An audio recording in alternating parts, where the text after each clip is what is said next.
मंडळी, भाजीची ही रेसिपी एकदा नक्की ट्राय करा। त्यासाठी पातीचा कांदा, 4 ते 5 हिरव्या मिरच्या, 5 ते 6 लसणाच्या पाकळ्या आणि 1 टोमॅटो बारीक चिरून घ्यायचा आहे स्वच्छ धुवून। दुसरीकडे इथे मी मेथी सुद्धा स्वच्छ धुवून घेतली आणि बारीक चिरून घेतलेली आहे।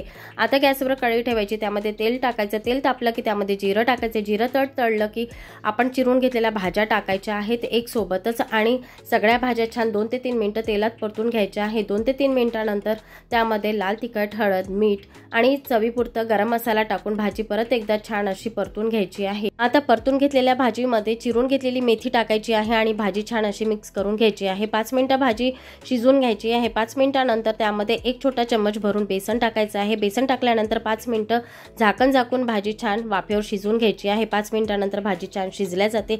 ही भाजी गरम गरम भातासोबत, भाकरीसोबत किंवा चपातीसोबत अतिशय भन्नाट अशी लागते।